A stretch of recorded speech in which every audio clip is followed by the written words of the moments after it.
돼요. 지금 제가 말씀드리려고 하는 딱 하나의 단어만 기억하시면 돼요. 리플리 증후군. 아하. 리플리 증후군이라는 게 뭐냐면은 이런 경우 있잖아요. 얼마 전에 무슨 미국의 굉장히 명문 대학을 동시 합격했다고 했다가 그게 거짓으로 드러난 그 여학생 있죠. 네. 그런 게 어떤 경우냐면은 과도한 압박을 통해 갖고 내가 거기를 합격해야 된다고 생각했던 아이가 어느 날 거짓말을 해놓고 그게 현실이라고 믿는 거예요. 그걸 리플리 증후군이라고 부릅니다. 네. 너무나 간절히 바라더니 현실을 바꿀 수는 없고 내 스스로 나의 정신을 바꿔버렸군요. 그 리플리 증후군이라는 것이 갖는 대통령으로서의 문제는 굉장히 심각한 건데요.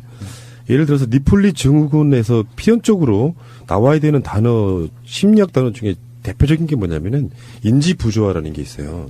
인지부조화가 어떤 의미냐. 김진태가 그런 상황일 수도 있거든요. 인지부조화. 내가 사람들한테 요거는 지켜야 됩니다라고 이야기를 해요. 근데 현실은 그렇게 안 가고 있을 때 자기가 한 말이 실제 현상하고 자기 행동하고 맞아떨어지지 않을 때 이걸 인지부조화라고 얘기합니다. 그러니까 리플리 증후군은 여러 가지 증상 중에 하나라고도 볼 수도 있는 거고 인지부조화를 통해서 리플리 증후군이 그런 증상, 신드롬을 보인다라고도 설명을 할 수 있는 거예요. 리플리 증후군에 대해서는 여기서 또 하나 비슷한 용어로 등장할 수 있는 게 공상허언증이라는 게 있습니다. 그렇죠. 보통 이제 박근혜를 우리가 이렇게 이해하려고 할 때 그런 이야기 쓰잖아요. 아버지, 어머니를 총탄에 맞아 쓰러지고 나서 아주 중요한 유년 시절과 청소년기 또는 성인 될 때까지도 청와대에서 18년 동안이나 있었으니까. 네. 박근혜 씨가 아마 청와대 들어간 게 한 10살쯤이었을 거예요. 10살쯤. 9세, 10세부터 시작해서 27 정도까지, 뭐 그런 정도, 26, 7 정도까지 청와대에 있었단 말이에요. 그렇게 살다가 밖에 나와서 절대 권력자인 아버지를 잃고 남들이 나를 배신하는 것 같다 이렇게 이야기하는데 나는 그렇게 생각 안 해요. 박근혜가 리플리 증후군을 나는 보였다고 생각하는 것은 난 대표적인 게 나는 최태민을 만났을 때 이미 청와대에 있었을 때라고 봐요. 최근에 이제 증언도 나오고 있는데 김재규가 박정희를 쏜 당시 중앙정보부장이었단 말이에요. 그 중앙정보부장이 박근혜에게 최태민과의 관계가 너무 좀 심각하다. 최태민의 비리가 심각해서 이것을 박근혜 용해에게 직접 물어보시고 상황이 어떠냐고 물어보고 하는 그 장면이 나옵니다. 재판 과정에 나오는 증언에. 그랬을 때 박정희가 알았다. 그러면 내가 우리 영해 박근혜를 친국이라는 표현을 써요. 웃기죠. 뭐 옛날에 사극도 아니고. 친국해볼게라고 이야기를 했는데 김재규가 박정희를 사살하게 된 데에는 그 측면이 있는 거예요. 내가 굉장히 사실상 직을 걸고 이야기를 했어요. 큰딸에 대한 이야기니까. 근데 달라진 게 없었어. 최태민과의 관계, 구국 선교단 이런 게 달라진 게 없었단 말이에요. 그럴 때 김재규 좌절을 하는 거죠. 전혀 안 먹겠다는 뜻이잖아요. 그럴 때 나는 박근혜의 행동에서 리플리 증후군을 본다는 얘기예요. 아버지가 뭘 물었어요. 너 최태민과의 관계라든지 뭐 무슨 비리가 있다며 뭐 이렇게 물었는데 박근혜가 아버지에게 거짓말을 시작했던 거라고 저는 본다는 거죠. 그때 이분 너무 좋은 분이세요 라고 울면서 했던 것이 그때부터 박근혜는 리플리 증후군에 빠져 있지 않았을까 싶은 거예요. 역사가 깊은 병이네요, 이거. 그러니까 타고난 거짓말쟁이. 예전에 박근혜가 정치권에서 막 인정받을 때 그때 이미지가 뭐였냐면은 잘 보시면 지금은 완전히 망가지셨지만 이분 원칙, 신뢰, 거짓말하지 않는다 이런 것들로 온갖 포장돼 있어가지고 말도 많이 안 해. 사실은 못했던 거지만 한 말은 지킨다. 뭐 이런 식의 약속 이런 것들로 온갖 이미지가 포장돼 있었지만 사실은 굉장히 뱀같이 사악한 사람이었을 가능성이 높다는 거죠. 아버지가 물었어요. 뭐 최태민 목사와 뭐 등등등 해서 어떻게 된 거냐. 아무 걱정하지 마세요. 김재규 부장이 저를 음해하는 거다. 이렇게 말했을 가능성도 있는 거고요. 이런 과정들을 거칠 때 최태민 목사에게 이제 뭐 몸과 마음을 지배당했다라고 하는 그 부분이 처음에 그 시작이 약물이었을 가능성이 되게 높다는 뜻이에요. 어떤 약물을 통해 가지고 사람들이 그렇게 이야기하죠. 최태민이 이제 유경수 여사의 영혼을 가져와 갖고 보여준 현몽이라고 표현하는 거를 보여줄 때 약물을 썼다. 그냥 등장하지는 않을 것 같고요. 원래 사이비 종교들이 그런 짓을 많이 해요. 우리가 말하는 제일 유명한 마약인 필로폰이 그런 거라 그러지 않습니까? 다시 한번 제가 알려드릴게요. 해보진 않았지만 증언자들의 증언에 의하면 정말 좋아하는 여자 스타와 잠자리를 갖고 싶다는 상상을 하면 그걸 먹으면 그게 실제로 이루어진다는 거예요. 어머. 근데 내가 만약에 엄마의 목소리를 듣고 싶다. 근데 엄마는 돌아가셨잖아요. 근데 마약을 하게 되면 최태민 목사가 그네야 엄마다라고 말하면 엄마 목소리로 들리는 거예요. 그런 것들이 이제 오르락내리락 하면서 그 사람과의 관계에 빠지는. 예를 들면 이럴 수 있어. 표현 좀 그렇긴 하지만 처음에 시작은 그랬을 거라는 거예요. 깊이 빠졌을 때 최태민과 박근혜 관계를 보는 게 아니라 최태민이 박근혜를 처음 취할 때도 마찬가지였을 가능성이 높죠. 그네야 최 목사에게 모든 걸 맡겨라 이렇게 이야기할 수도 있다. 체면을 걸었네. 근데 그렇게 되면은 그 당시만 해도 마약의 개념이 별로 없던 시절일 수도 있고 그렇다 보니까 정말로 엄마가 최태민을 통해서 나타났다고 믿을 수도 있는 이 상황들을 겪다가 그것을 이제 하달하는 사람 입장에서 이 이야기는 아버지께서는 하지 마세요. 안 믿으십니다. 걱정하십니다. 얘기할 수 있단 말이에요. 그러니까 박근혜 입장에서는 아버지에게 일어난 일들에 대해서는 말을 하지 못했을 거라고 생각해요. 그렇지만 자기만이 믿고 있는 굉장히 신기한 기적을 본 거잖아요. 최태민한테는 박근혜가 밖으로 발설하면 안 되는 사실은 거짓말, 마약 이런 것들이 들어있는 거고 박근혜 입장에서는 이게 발설이 되면 정말로 엄마가 안 나타날까 봐. 아버지한테는 아무 문제 없고 우리 뭐 어떤 물론 사이에 대해서도 말하지 않았을 거라고 생각하거든요. 감히 김재규도 박근혜와 최태민이 잤다라는 이야기는 못했을 거라고 생각해요. 묻지도 않았을 뿐더러. 그러니까 최태민에 의해서 박근혜는 그런 어떤 그 신기한 경험들 또는 마약이 가장 많이 쓰이는 것이 최근에 이제 박근혜 게이트 절정을 향해 가고 있는 바로 약 게이트 아닙니까? 네. 그 마약이 그런 측면과 연결이 돼 있거든요. 자기가 느꼈을 온갖 쾌락 같은 것들을 잃고 싶지 않았던 측면에서 아버지에게부터 거짓말하면서부터가 지금까지 왔다라고 보는 거예요. 근데 이런 게 있죠. 박근혜의 엄마를 죽인 사람이 누구예요? 문세광.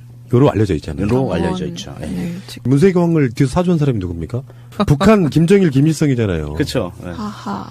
그 박근혜가 북한에 가서 김정일에게 그거 따졌다는 소리 들어본 적 있어요? 그 둘이 만났을 때? 우리 엄마를 왜 죽였냐고? 아니요. 오히려 김정일 장군은 신뢰가 가는 사람이다. 일종 미스테리 아니에요? 그렇게 따지면은? 진짜 완전히 그래, 모순이죠. 되나? 완전히. 어찌 보면은 자기 철천지 원수인데 우리 예전 그 드라마나 무협 영화를 보면 원수를 만났으니 이제 일기토를 겨뤄야 되는데. 예. 근데 그 관계가 최태민이 죽고 최순실까지 넘어왔어요. 2대에 걸쳐서 박근혜를 사육하는 중이에요.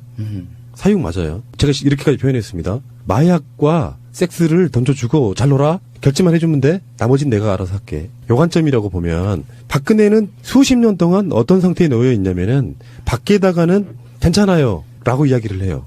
아버지한테 말했듯이. 국민들을 향해서도 죄송합니다라고 이야기해놓고 막상 침실로 들어오면 태도가 덜 변하죠. 말도 안 돼. 밖으로 말하지 못하는 속에 있는 어떤 내용들은 밖으로 말하지 못하는 상태로 안에 가면 부들부들 떨고 밖에서는 약한 척하고 그런 일상이 생활화돼 있다는 의미라고 저는 본다는 거죠. 그럼 그 이중적 자아 네. 그게 이제 완전 그 몸에 그냥 아예 들어있다라고. 배어버린 거죠. 그렇죠. 그리고 그 스트레스를 또 이기기 위해서라도 다시 또 주사도 한 방 하고. 맞으셔야 되고 항상 누워서 드라마도 보셔야 되고 하는 그 과정을 계속해서 거쳤을 가능성이 높다라고 보는 거죠. 그냥 약 40년 동안. 아휴. 그 상태가 지금까지 왔다라고 보면은 지금까지 나왔던 여러 가지 파편적인 정보들이 있잖아요. 무려 1년도 훨씬 전에 청와대 경호실에 근무했던 사람의 지인이 저희한테 메일 보내왔었잖아요. 박근혜 씨는 근무를 하기 위해서 청와대 본관에 하루에 1시간밖에 안 나온다. 항상 숙소에 있다. 뭐 숙소 그러면 무슨 고시원 원룸은 아니고 거기서 안 나오면 도대체 뭐 할까. 사생활을 즐기는 상황. 심지어는 뭐 최근에 나온 정보 중에는 심야에 차은택과 독대했다. 독대. 심야에 독대를 해요. 그러게요. 왜 낮에 안 만나고. 독대는 독대 일단 해야겠죠. 네.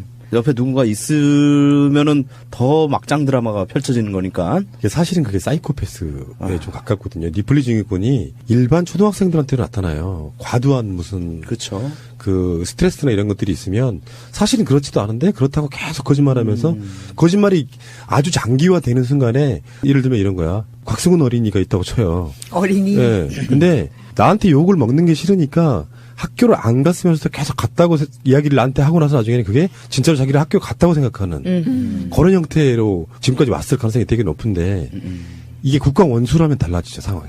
그렇죠. 이런 거짓말을 하게 되는 배경에는 그냥 그 거짓말로 끝나는 것이 아니라 어떤 국가적 시스템이나 잘못된 것을 고칠 수 없는 상태까지 이르게 되는 거예요. 그래서 지금까지 꼭 최순실의 존재가 아니라도 지금까지 조치를 취했던 그 많은 정부 정책들이나 지금도 막 추진하고 있는 것들이 있잖아요. 이 상태에서도 추진하고 있는 것들, 이런 것들이 그런 박근혜의 독특한 정신병적인 사이코패스, 소시오패스에 가까운 정도의 그 정신병적인 것들이 지금까지 이렇게 왔다라고 보면 정말 이거는 심각한 문제입니다. 대한민국이라는 민주공화국이 정신병자에게 그냥 모든 걸 그렇죠. 맡겨버렸다는 정신병자라고 거죠. 봐야죠. 그렇죠. 네. 그리고 그 사람을 이게 뒤에서 조종한 사람이 누군지 정말 디테일하게 밝혀내야 될 부분인 것 같은데요. 이게 박근혜 쪽이 이제 이게 리플리 증후군이 좀 한 발 더 나아가면 이럴 수 있어요. 문화 정책을 박해하는 블랙리스트까지도 만들었다고 막 사회적으로 뉴스가 나오는데 이런 성격을 가진 사람, 이런 병증을 가진 사람들은 내가 얼마나 문화를 용성하게 하기 위해서 노력했는데라고 자기 스스로 믿고 싶어하는 니플리 증후군 현 상태가 되면 실제로 밖에서 드러나는 온갖 말도 안 되는 정책들이 자기가 되게 열심히 한 걸로 포장하고 싶어 해서 사실은 그게 나중에는 확정적인 어떤 사실이 돼버리는 이런 상태가 돼버리는 거거든요. 그렇죠. 그렇게 해서 자기가 정말 잘했다고 믿고 있기 때문에 내가 뭘 잘못했는데 내가 내려가냐 이런 얘기가 나오고 이제까지 이렇게 열심히 했는데 사람들이 뭐라고 하니까 아니 내가 이러려고 이런 얘기나 들으려고 대통령 했나라는 자괴감이 들 수밖에 없죠. 그래서 심지어는 며칠 전에 우리를 그 경악하게 했던 그 뉴스의 그 한마디 있잖아요. 그 원로급 인사가 그 박근혜 대통령한테 자진 퇴진을 하시는 게 가장 좋은 방법이다 했더니 딱 한마디 제가 뭘 잘못했나요? 그러니까 이 말도 바로 그 맥락이 왜 나왔을까라는 내가 나라를 이해가 가요. 위해서 얼마나 애를 썼는데